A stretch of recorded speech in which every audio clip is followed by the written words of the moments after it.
Assalamualaikum warahmatullahi wabarakatuh. Sampai jumpa kembali hari ini ya anak-anak. Gimana kabarnya hari ini? Semoga kita semua selalu dalam keadaan sehat walafiat ya. Amin ya robbal alamin. Baik, sebelum memulai kegiatan pembelajaran, alangkah lebih baiknya kita membaca doa terlebih dahulu. Berdoa dimulai.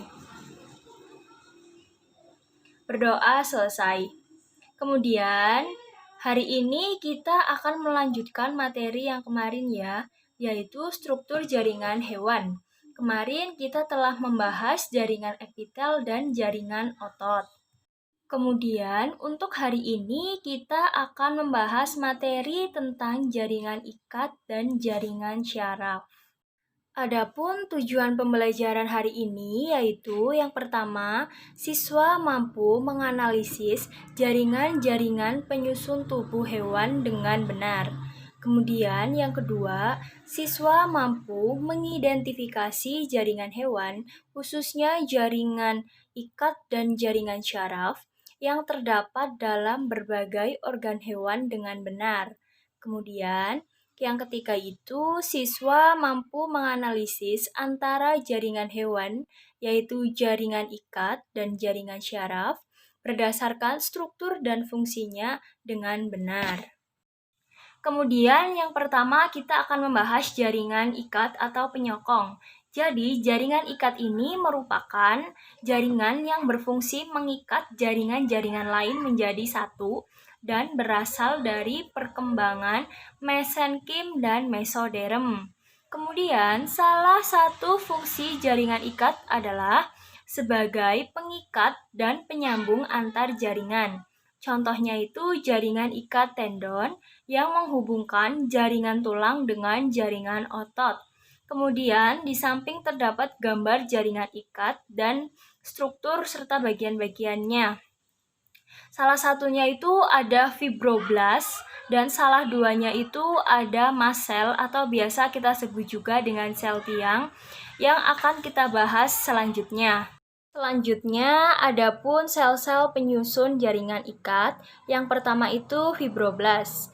Fibroblast biasa disebut juga sebagai sel tetap karena mampu tumbuh dan bergenerasi seumur hidup, berfungsi sebagai bahan pembentuk matriks jaringan ikat. Kemudian yang kedua itu ada makrofag. Makrofag ini biasanya terdapat di dekat pembuluh darah, bersifat fagositosis, yaitu memakan zat-zat buangan. Berfungsi pada reaksi imunologis tubuh dan sekresi enzim, misalnya lisoenzim. Kemudian yang ketiga ini ada sel lemak. Sel lemak ini dapat ditemukan hanya satu sel saja atau berkelompok di sepanjang pembuluh darah dan terspesialisasi untuk menyimpan lemak. Kemudian yang keempat ini ada sel darah putih atau yang biasa kita sebut juga dengan leukosit, berfungsi sebagai pertahanan terhadap benda asing.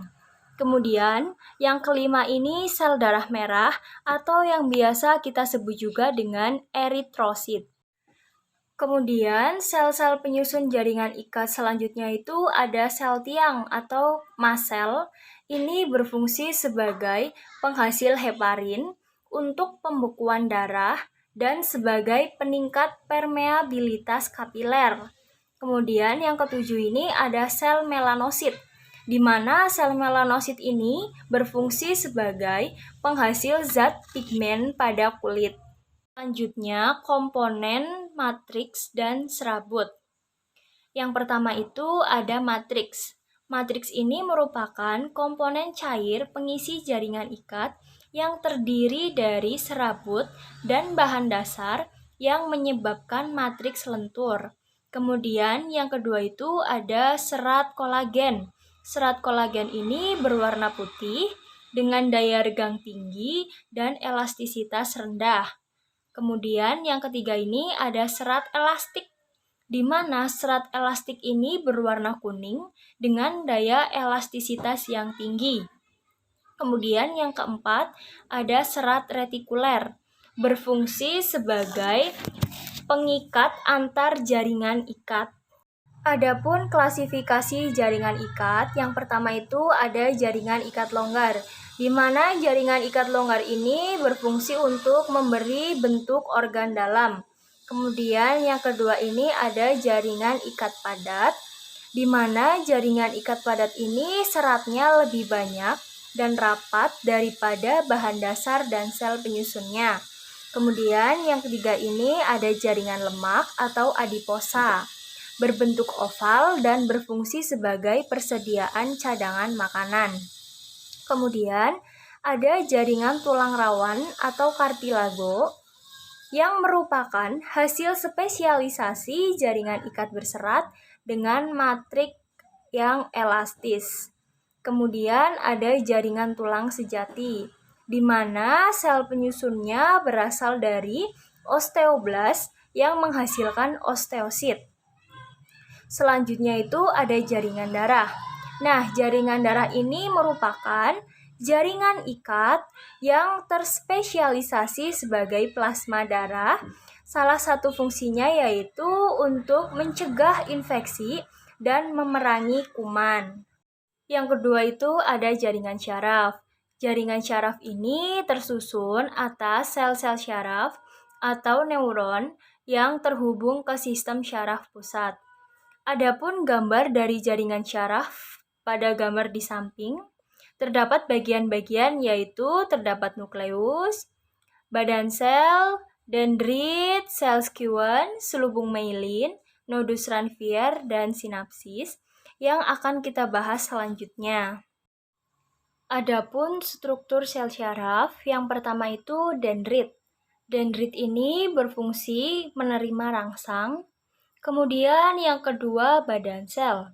Badan sel berfungsi untuk memproses rangsang.